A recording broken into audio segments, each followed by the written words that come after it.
Yo, what's going on, Dragon Ballers? Welcome back to another video. Today we're talking about the Vegeta's Lineage / King Vegeta support coming out in Evolution Booster.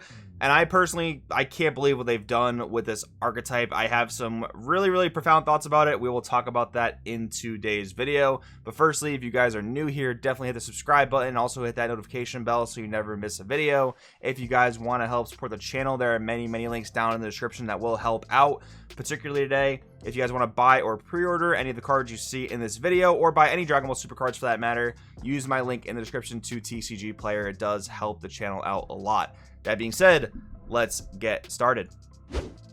Alright, so firstly, this is a swap archetype. We have Vegeta the third, Lineage's beginning. I didn't know King Vegeta was the third in the Lineage. That's kind of cool. One drop red specified, swap 2 into a Vegeta's Lineage with an energy cost of 2. Auto, when this card's played, choose one of your opponent's battle cards and it gets minus 5,000 power for the turn.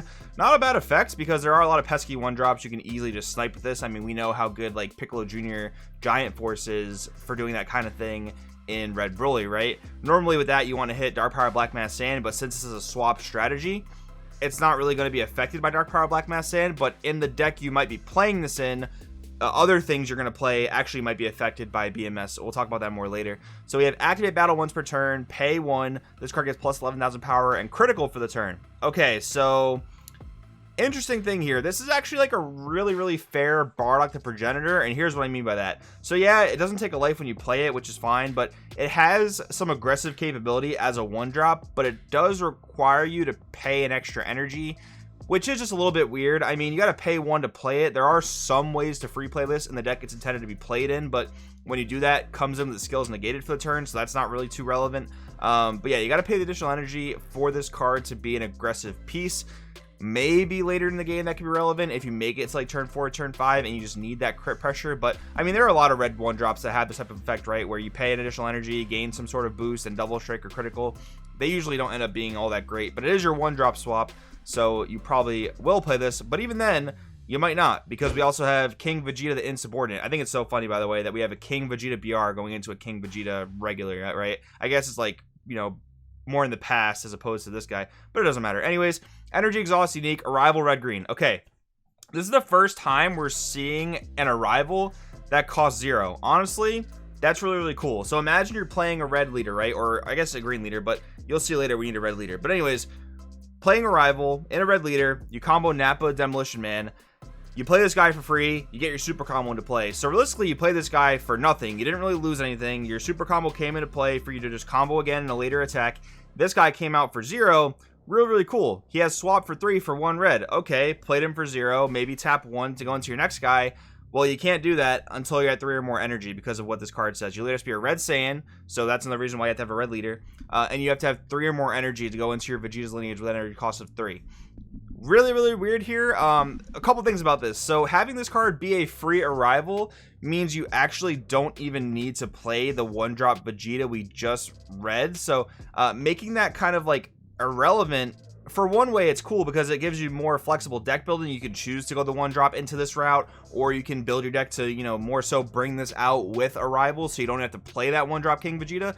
But having to wait until turn 3 is really rough on this card, because you're not going to play this earlier. You're not going to play this on turn 1, turn 2, because there's a very real possibility your opponent's going to remove this card. So you got to play it on that turn 3, hope it doesn't get counterplayed, and then you got to pay the 1 to go into your next piece of the Vegeta's Lineage chain, which we will see in just a second.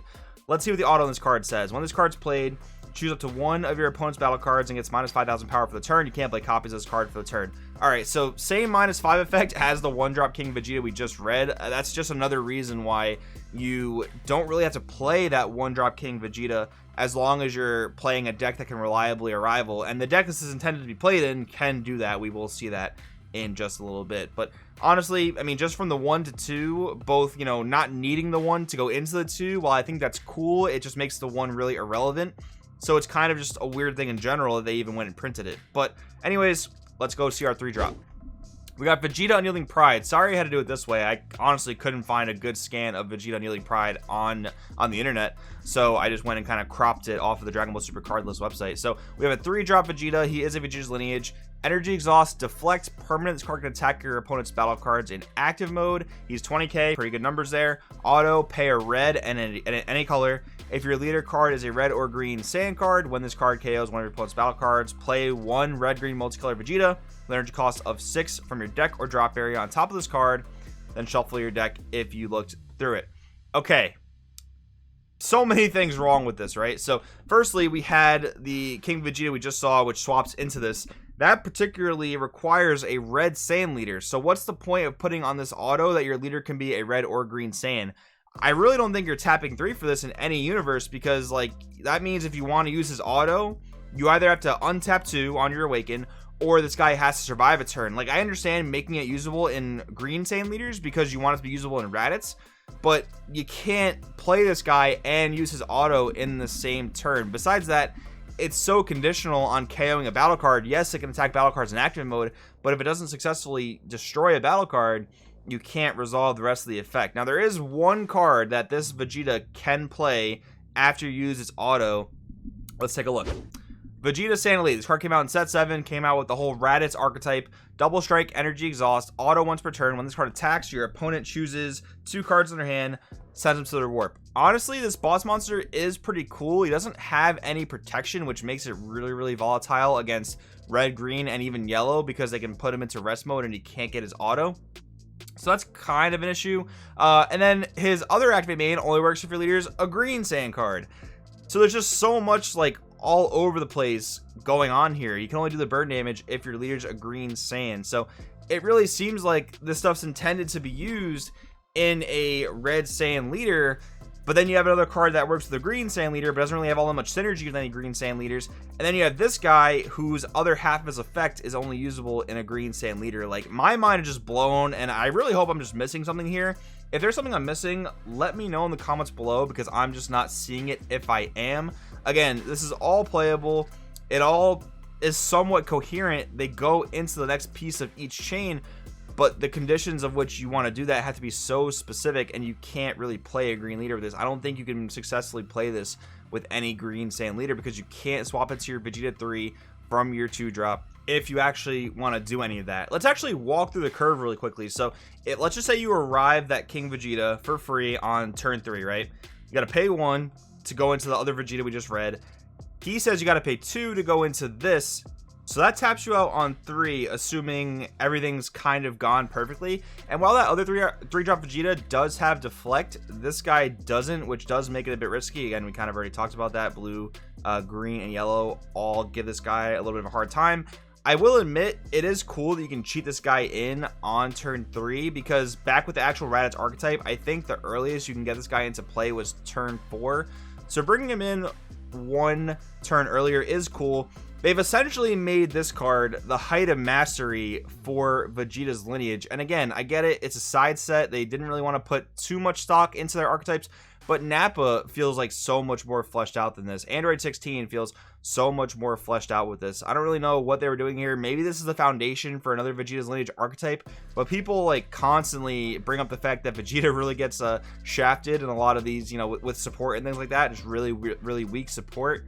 I don't know. In this scenario, I'm definitely going to agree. But anyways, it looks like the majority of this stuff was made to be played with the King Vegeta starter deck leader. We know that a lot of stuff in Evo Booster doesn't really have its own leader. Some things do, but a lot of things don't. They're made to be used with older leaders, and King Vegeta seems to be one of those leaders. So you can't include non-sand battle cards in your deck. Already, big problem. Obviously, this leader is older, so this isn't going to account for newer cards, but we know that one of the most powerful red-green cards in the game is Piccolo Jr. Eradicator of Peace, right? So you're already locked out from playing that card.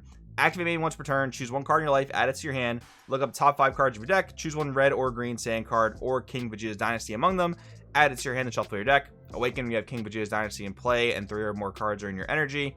You may draw 1, untap 1, and flip this leader over. On the back side, activate main once per turn, choose 1, choose red or green sand card in your battle area and place it in the owner's drop area. If you do, draw 1, and this card gets plus 5,000 power and double strike for the turn. Or choose 1 of your battle card in your hand with energy cost of 2 or less and play it with skills negated for the duration of the turn. Then draw 1 card. this leader isn't the worst. I do like the fact that, you know, it takes life, it self-awakens, gets searches going. It's always been very, very awkward that it's very reliant on a field spell to get awakened. We'll talk about that more in a second. The backside, I do like how it can be a double strike threat, because Violent Raise is going to hurt this deck quite a bit, right? You have your 3-drop Vegeta, which is a 20k. Then you have your boss monster Vegeta we just read, the Vegeta Saiyan Elite, which is a 25k. So at any point, if you get kind of like stalled out by Violent Raise, your leader is a valid threat, which I do think is kind of cool. Let's take a look at the field card problem, though. Return of the King. This card came out in set 12. Honestly, it's an amazing field card for the deck. The original King Vegeta Dynasty was okay. It was a 2-drop that drew 2 and also played a guy for free, ignoring its negating its skills for the turn. This card basically does the same thing, lets you actually awaken just a little bit earlier depending on who goes first. The Activate Battle, though, that's a really great part about this card. Once per turn, if your leader card's a red King Vegeta card, use a red-green multicolor battle card from your drop area in a combo with its skills negated for the turn. So basically, much like Red Beerus and Blue Android 16 coming out in Evolution Booster, you get that free red-green combo, so your arrivals are much smoother. That's definitely not bad. So like I was saying before, you combo, you play that 2-drop King Vegeta, and that gets your swap plays going very, very cheap. And if you have this card in play and you already have a red-green in your drop area, that makes it even smoother. But again, the problem is the chain seems very, very vulnerable. The 6-drop is very, very vulnerable, and it's just so all over the place. Like I've been talking about that throughout the video. The chain and the cards supporting it are just all over the place. But real quick though, I mean, I never really talked about this. I've talked about these cards in previous videos. Obviously, you know, the 7-drop is amazing in regular Dark Broly. 2-drop's pretty good in Black Toa. But this is another package that people have been experimenting with in King Vegeta, and it is pretty cool because, again, like I mentioned before, you got a lot of effects that can play 2-drops for free. Yes, its skills are negated for the turn, but as long as it survives one turn, you go to turn 3, use the Activate main, play Dark Broly, Unbridled Destruction, burn your opponent for a life, or make them lose several cards to prevent that, and that could be another way you start putting on pressure. So I imagine that this and the Vegeta's Lineage stuff are going to be experimented with together in the King Vegeta deck. I really think all you have to play in the King Vegeta deck is probably a 2-drop and the 3-drop. You probably don't have to play the 1-drop for any reason.